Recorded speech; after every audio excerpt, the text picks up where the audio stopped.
नमस्कार, स्वागत है आपका प्राइम टीवी में और मैं हूं आपके साथ स्वप्निल यादव। वक्त हो चला है बड़ी खबरों का, तो रुक करते हैं खबर की ओर। भाजपा ने लोकसभा चुनाव की तैयारियों को मद्देनजर किसानों को साधने का कार्यक्रम बनाया है। भाजपा मुजफ्फरपुर की धर्म नगरी सुखतीर्थ से आज ग्राम परिक्रमा अभियान की शुरुआत करेगी। वहीं सीएम योगी आदित्यनाथ और भाजपा के राष्ट्रीय अध्यक्ष जेपी नड्डा सुखतीर्थ पहुंच रहे हैं। लोकसभा चुनाव से पहले भाजपा सुखतीर्थ से ग्राम परिक्रमा शुरू करेगी। वहीं भाजपा अध्यक्ष जेपी नड्डा और मुख्यमंत्री योगी आदित्यनाथ इसमें शामिल होंगे। देश भर में 2000 स्थानों पर कार्यक्रम का लाइव प्रसारण दिखाया जाएगा। विभिन्न योजनाओं के लाभार्थियों को सम्मानित भी किया जाएगा। आपको बता दें कि आज का दिन बेहद अहम होने वाला है। ज्यादा जानकारी के लिए हमारे साथ हमारे सहयोगी अमित हमसे फोन लाइन पर जुड़ चुके हैं। अमित, क्या जानकारी है कि आज सीएम योगी का मुजफ्फरपुर दौरा है, तो ऐसे में क्या कुछ खास होने वाला है मुजफ्फरनगर के इस दौरे में?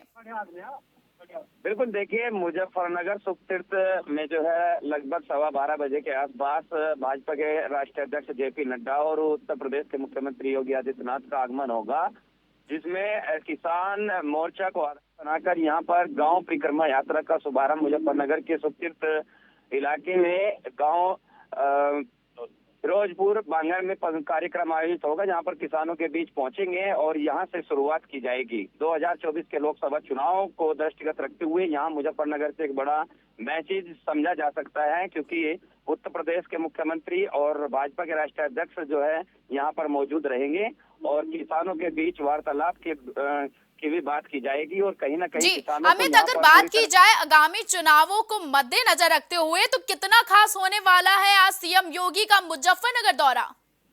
बिल्कुल, देखिए बहुत अहम दौरा माना जा रहा है, क्योंकि 2024 के लोकसभा चुनाव से पहले इस तरह की जो तैयारी यहाँ से की जा रही है और देश भर से पहले ये मुजफ्फरनगर की धरती से शुरू किया जा रहा है ये कार्यक्रम। तो कहीं ना कहीं पश्चिमी उत्तर प्रदेश में किसानों को मुख्य रूप से माना जाता है वोट बैंक में, तो यहाँ किसानों के बीच बातचीत की जाएगी और ये गांव परिक्रमा यात्रा का शुभारंभ किया जा रहा है, तो जिसका अहम फायदा भी जो है 2024 के लोकसभा चुनाव में साबित होगा। जी अमित, अगर बात की जाए कि आज के दौरे में सीएम योगी के साथ और कौन कौन नेता शामिल होंगे और क्या कुछ इनका डे प्लान होने वाला है? बिल्कुल, देखिए लगभग 12:15 बजे के आसपास भाजपा के राष्ट्रीय अध्यक्ष जेपी नड्डा और मुख्यमंत्री योगी आदित्यनाथ जो अलग अलग हेलीकॉप्टर से मुजफ्फरनगर पहुंचेंगे और उनके साथ आसपास के जो विधायक है और केंद्रीय मंत्री हैं, ये सब लोग मौजूद रहेंगे और क्षेत्र की भारी संख्या में जो है जनता वहां पहुंच रही है। बड़ा प्रोग्राम यहाँ पर आयोजित किया जाएगा। जी, ज्यादा जानकारी हमारे दर्शकों तक पहुंचाने के लिए अमित बहुत बहुत धन्यवाद। आपको बता दें कि सीएम योगी का आज मुजफ्फरनगर दौरा है और ये दौरा बेहद खास होने वाला है। लोकसभा 2024 के चुनाव भी बेहद नजदीक है, तो ऐसे में आज मुजफ्फरनगर के दौरे में जेपी नड्डा के साथ साथ अन्य नेता भी मौजूद रहेंगे और ऐसे में कई कार्यक्रम भी होने हैं। तो आज का दिन मुजफ्फरनगर के दौरा और मुजफ्फरनगर की जनता के लिए बेहद खास होने वाला है। इसी कड़ी में हमारे साथ हमारे संवाददाता अजय द्विवेदी हमसे जुड़ चुके हैं। अजय, जानना चाहेंगे कि आज का जो मुजफ्फरनगर दौरा है सीएम योगी और जेपी नड्डा का कितना खास होने वाला है और क्या क्या कार्यक्रम होने वाले हैं, दर्शक जानना चाहते हैं। अजय जी, आपको बता दें कि 2024 के रण का बिगुल बज चुका है, तो सभी पार्टियां कहीं न कहीं सभी को साधने की कोशिश में लगी। और आपको बता दें कि मुजफ्फरनगर के सुकीर्त से आज ये बीजेपी ने अपनी यात्रा को शुरू करने की कोशिश की और वहीं से आज उत्तर प्रदेश के मुख्यमंत्री योगी आदित्यनाथ भी पहुंचेंगे, लेकिन साथ में राष्ट्रीय अध्यक्ष भाजपा के जो जेपी नड्डा है वो भी पहुंचेंगे। और जो सबसे बड़ी बात निकल के आ रही है कि ये परिक्रमा शुरू करने की बात कही जा रही है सुकीर्त से, तो भाजपा इन्हें पूर्ण रूप से चुनावी एजेंडे में तब्दील भी करेगी। लेकिन जो सबसे बड़ी बात इसमें यह है कि जो किसानों को साधने की कोशिश करी जाएगी। सबसे बड़ी बात, पश्चिम उत्तर प्रदेश जो है, पश्चिम उत्तर प्रदेश एक किसानों का गढ़ है। आपको बता दें कि पिछली बार जो किसानों ने आंदोलन किया था, उसके वजह से बीजेपी को काफी एक लंबा समय तक आंदोलन चला था, तो बीजेपी को अपना पक्ष पीछे हटाना पड़ा था। यहाँ तक कि नरेंद्र मोदी ने आज बाद में किसानों के पक्ष में बात कही, बोली कि वो अपना आंदोलन खत्म कर रहे हैं, हम उनके साथ है, उनकी मांगे मान ली जाएंगी। लेकिन आपको बता दें कि अभी पंजाब से किसान दिल्ली में डेरा आने वाले समय में डालने वाले हैं और उत्तर प्रदेश में जो पश्चिम का क्षेत्र, बागपत हो, चाहे मुजफ्फरनगर हो, चाहे मेरठ का इलाका हो, या उधर सहारनपुर, इधर से बहुत सारी संख्या में किसान जो आएंगे, वो उसके मद्देनजर एक परिक्रमा की तहत उनको साधने की कोशिश की जाएगी। जी, अगर अजय बात की जाए, जो भाजपा शुक्तीर से ग्राम तक परिक्रमा का आयोजन करने वाली है और इस कार्यक्रम का आयोजन यहीं से शुरुआत करने वाली है, तो लोकसभा 2024 के चुनाव को मद्देनजर रखते हुए ये परिक्रमा और ये कार्यक्रम कितने सफल होने वाले हैं और क्या कुछ खास होने वाला है इन कार्यक्रमों में? जी, इसमें आपको बता दें, इसमें कोई दो राय नहीं कि भाजपा का जो भी एजेंडा है, पहले वो कागजों के बाद वो फिर लोगों तक पहुंचता, उसको पहुंचाने के बाद, इसलिए इनके पास एक पूर्ण रूप से एक अच्छी रणनीति है जिसको भाजपा इससे बनाने में माहिर है और इसमें वो सफल भी होंगे। सबसे बड़ी बात ये भी है कि ये जो परिक्रमा यात्रा सिर्फ लगभग देश के 2000 स्थानों से इसका कार्यक्रम का प्रसारण दिखाया जाएगा और इससे जन जन तक पहुंचाने की कोशिश है। यहाँ तक कि आपको बताऊं, भाजपा ने ये भी एक कोशिश की है कि बहुत सारे मंत्री विधायक गांव में जाएंगे और गांव में जाके अपनी बातों को रखेंगे। तो आज मुजफ्फरनगर के सुकृत से इस यात्रा की शुरुआत करेंगे, जहां खुद उत्तर प्रदेश के मुखिया योगी आदित्यनाथ पहुंचेंगे। वहीं भाजपा के राष्ट्रीय अध्यक्ष नड्डा जी का भी पहुंचना लगभग क्लियर ही है। जी, ज्यादा जानकारी हमारे दर्शकों तक पहुंचाने के लिए अजय बहुत बहुत धन्यवाद। बिहार में एनडीए की सरकार रहेगी या नहीं, इसका फैसला आज विधानसभा में होगा। एनडीए सरकार गठन के 15वें दिन सीएम नीतीश कुमार सदन में विश्वास मत पेश करेंगे। इसके बाद पक्ष और विरोध में विधायक वोटिंग करेंगे। स्पीकर के संबोधन के साथ विधानसभा के बजट सत्र की कार्रवाई सुबह 11 बजे से शुरू होगी और इसके बाद 11:30 बजे में विधानसभा के सेंट्रल हॉल में राज्यपाल विधानमंडल के सदस्यों को संबोधित करेंगे। राज्यपाल के अभिभाषण के बाद दोनों सदनों के सदस्य अपने अपने सदन में वापस जाएंगे और आगे की कार्रवाई शुरू होगी। आपको बता दें कि आज का दिन बेहद खास होने वाला है। नीतीश की नई सरकार और क्या खेल होने वाला है, वहीं फ्लोर टेस्ट को लेकर भी बेहद अहम है आज का दिन। तो आज बिहार में क्या खेला होगा, ये देखना काफी दिलचस्प होगा। सियासत का जो सोमवार है वो कितना किसका बेड़ा लगाएगा, किसकी नैया पार होगी और किसकी नैया डूब जाएगी, ये भी देखना काफी अहम होने वाला है। तो ज्यादा जानकारी के लिए हमारे साथ हमारे सहयोगी अजय द्विवेदी हमसे जुड़ चुके हैं। अजय, बिहार सरकार का फ्लोर टेस्ट है, तो ऐसे में ये आज का दिन कितना अहम होने वाला है?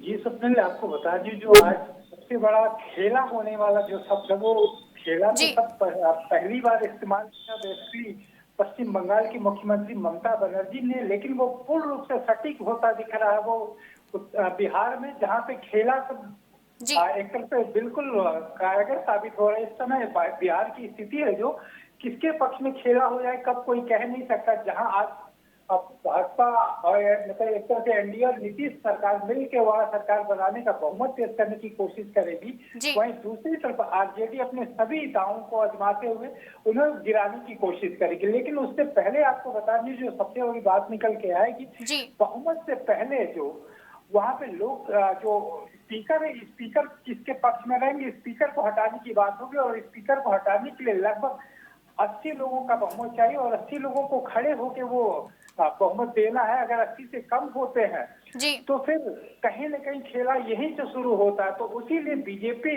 या यूं कहे कि नीतीश कुमार आगे फ्लोर टेस्ट में क्या वो उससे पहले स्पीकर को हटाने के लिए इस तरह की कोशिश करेगी, वही इन्हें पता चल जाएगा वो आगे पास होते हैं या फिर। लेकिन अभी जो खबरें निकल के आ रही है कि एनडीए सरकार को लगभग 128 का आंकड़ा जो ये दे रहे हैं कि हमारे पास है बहुमत और 122 की जरूरत है। लेकिन वहीं दूसरी तरफ आरजेडी 114 की बात कर रही है, लेकिन वो भी बहुमत से अभी दूर है 8 की सीटों का। लेकिन इसमें जो सबसे बड़ा खेला वो होने रहा है, कल आरजेडी विधायकों को एक तरह से नजरबंद कर दिया था तेजस्वी ने और वो रियली वहां पे शतरंज खेल रहे थे। तो खेला तो यहाँ शुरू था, लेकिन बहुत सारे आरजेडी के भी बहुत सारे 3 विधायकों को अभी गायब होने की जो सूचना मिल रही है, उनसे संपर्क नहीं हो पा रहा। तो नाम कभी पूर्ण रूप से क्लियर कोई नहीं कर पा रहे, कभी कोई नाम कह रहा है कोई, लेकिन ये जरूर आरजेडी कह रहे कि वो हमारे संपर्क है। वहीं दूसरी तरफ बीजेपी का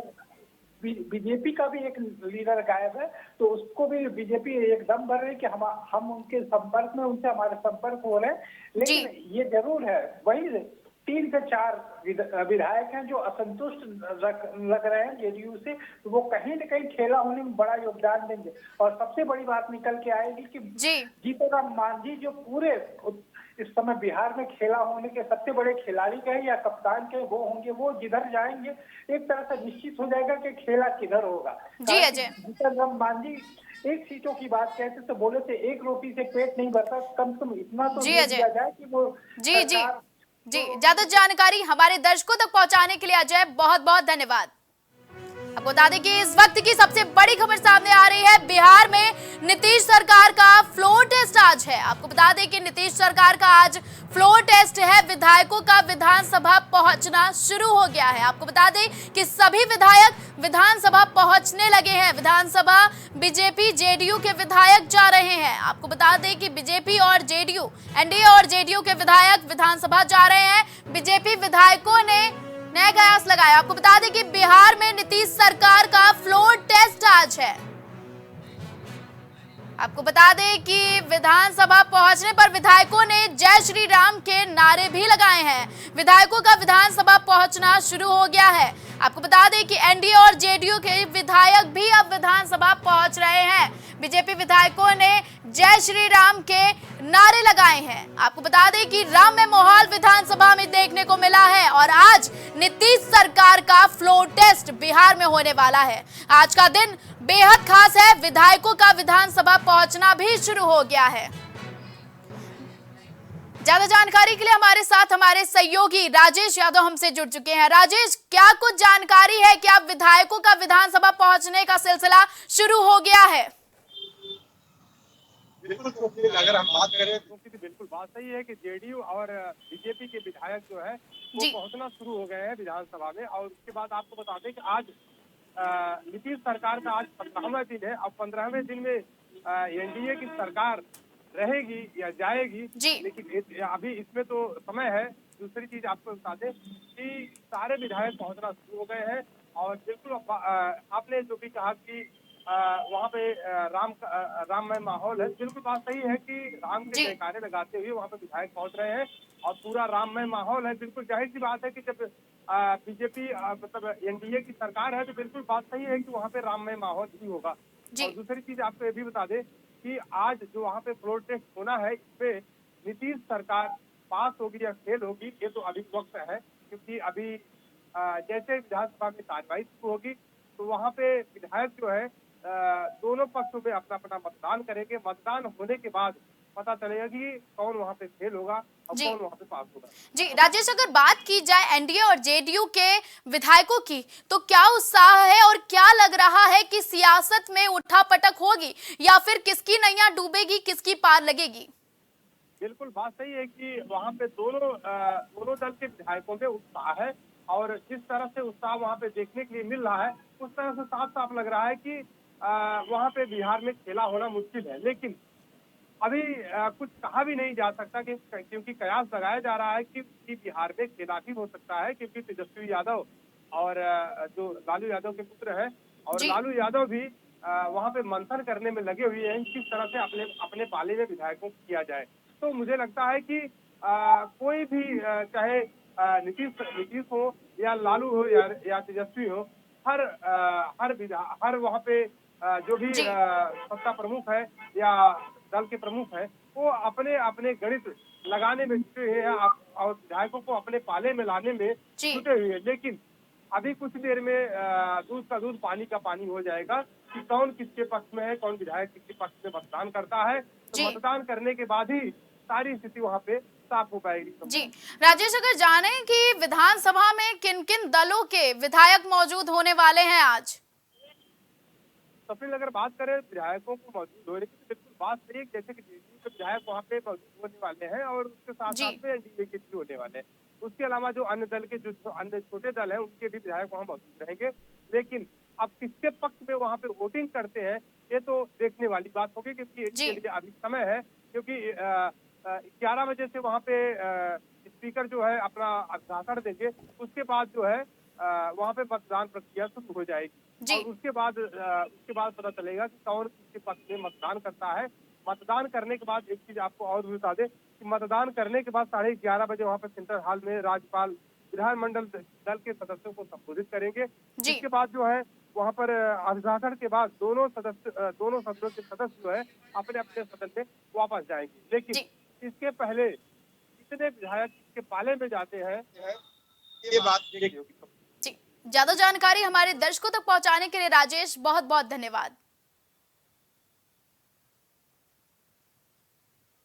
आपको बता दें कि नीतीश की नई सरकार का फ्लोर टेस्ट होने वाला है और आज का दिन बेहद अहम होगा क्योंकि अब विधानसभा विधायक पहुंच रहे हैं और थोड़ी देर में जो फैसला आने वाला है कि क्या एनडीए और आरएलडी में के दोनों नेता विधायक सभी विधानसभा पहुंच रहे हैं और थोड़ी देर में रिजल्ट सामने आने वाला है।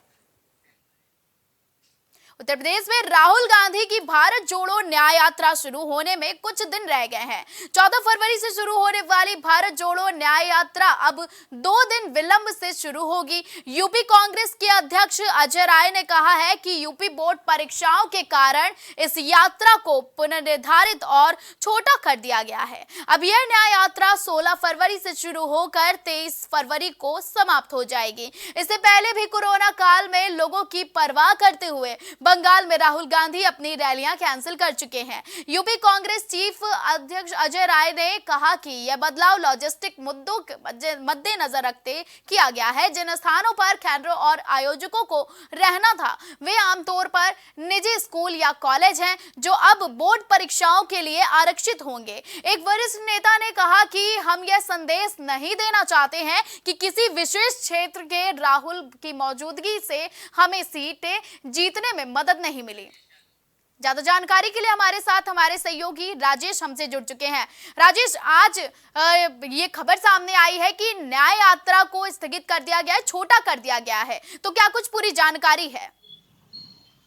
अगर हम बात करें भारत जोड़ो न्याय यात्रा की, बिल्कुल बात सही है। भारत जोड़ो न्याय यात्रा चलती आ रही थी, लेकिन उत्तर प्रदेश में 14 फरवरी से न्याय यात्रा होनी थी। लेकिन अभी आपको बता दें कि जो यूपी बोर्ड की परीक्षाएं हैं इसको देखते हुए कांग्रेस ने एक फैसला लिया है कि इस न्याय यात्रा को 2 दिन लेट किया गया है। जो 14 फरवरी को होनी थी इसको अब 16 फरवरी किया जाएगा, 16 फरवरी से लेकर 23 फरवरी तक। तो सबसे बड़ी बात यह है कि जो यूपी बोर्ड की परीक्षाएं हैं इसमें बच्चों का भविष्य है, इसको देखते हुए कांग्रेस ने फैसला लिया है। आपको एक चीज और बता दें कि यूपी अध्यक्ष जो अजय राय जी हैं, इन्होंने साफ साफ बताया था कि इसके पहले भी जब कोरोना काल था तो कोरोना काल में भी कांग्रेस की यात्रा चल रही थी बंगाल में, जिसको कोरोना काल को देखते हुए स्थगित किया गया था। तो बिल्कुल बात सही है कि जब ऐसी परिस्थितियां होती है तो जो भी यात्राएं होती है, जो भी इस तरह की यात्रा निकाली जाती है, उनको स्थगित कर दिया जाता है या उनको छोटा कर दिया जाता है। जी। अगर राजेश बात की जाए कि आगामी चुनाव बेहद नजदीक है, लोकसभा 2024 का चुनाव नजदीक है, तो ऐसे में ये अहम कदम राहुल गांधी की तरफ से जो अहम कदम उठाया गया है, ये कितना कारगर साबित होगा?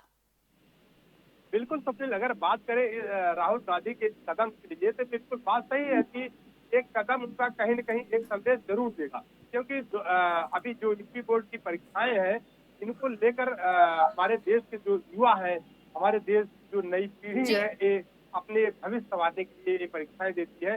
तो बिल्कुल जाहिर सी बात है, तो एक संदेश का जरूर जाएगा कि राहुल गांधी ने इसको देखते हुए अपनी न्याय यात्रा को छोटा कर दिया है।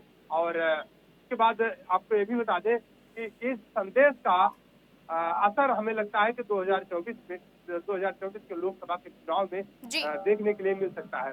जी राजेश, अगर बात की जाए कि भारत जोड़ो न्याय यात्रा राहुल गांधी की अब यूपी के किन किन जिलों से होकर गुजरेगी? तो फिर अगर हम बात करें कि उत्तर प्रदेश से गुजरने की, बिल्कुल बात सही है कि जो राहुल गांधी की न्याय यात्रा है चंदौली से शुरू होगी और चंदौली से शुरू होते हुए वाराणसी होते हुए और इसके बाद जौनपुर और अमेठी रायबरेली होते हुए आगे बढ़ेगी न्याय यात्रा। ज्यादा जानकारी हमारे दर्शकों तक पहुंचाने के लिए राजेश बहुत बहुत धन्यवाद।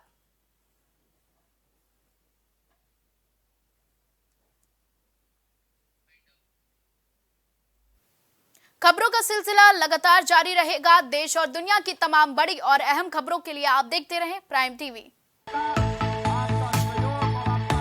कुछ भाव पुष्प। आप देख रहे हैं प्राइम टीवी, सच साहस सरोकार। प्रधानमंत्री श्री नरेंद्र मोदी का संकल्प है कि देश का हर नागरिक पोषित, सशक्त और समर्थ बने। जब पूरा विश्व इस सदी की सबसे बड़ी महामारी कोविड-19 से जूझ रहा था, उस दौरान प्रधानमंत्री श्री नरेंद्र मोदी जी के नेतृत्व में भारत सरकार ने प्रधानमंत्री गरीब कल्याण अन्न योजना का संचालन कर देश के गरीबों की खाद्य सुरक्षा सुनिश्चित की। इसी संवेदनशीलता को जारी रखते हुए आज 80 करोड़ से भी ज्यादा लोगों को मुफ्त अनाज दिया जा रहा है। सभी को अनाज, पोषित समाज।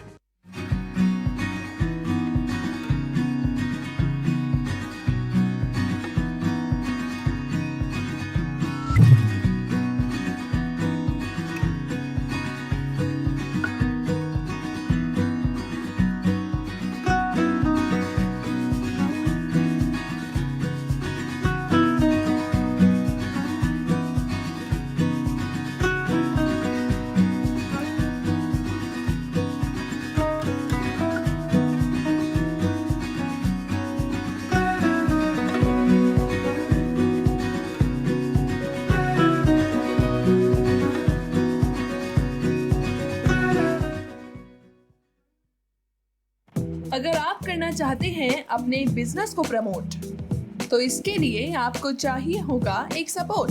बेहतर स्क्रिप्ट, शानदार ग्राफिक्स, बेहतर विजुअल दिखाएंगे कमाल। जानकारी पहुंचेगी जन जन तक, आपका काम करेगा धमाल। इन सभी चीजों के लिए अब ना हो परेशान। Brand promotion, motion designing and video editing, 2D और 3D animation, television telecasting, social media works, script writing जैसे कामों के लिए आज ही कांटेक्ट करें 9267925186 पर। इसी के साथ ही आप हमें जीमेल भी कर सकते हैं vikasproduction.gfx@gmail.com पर।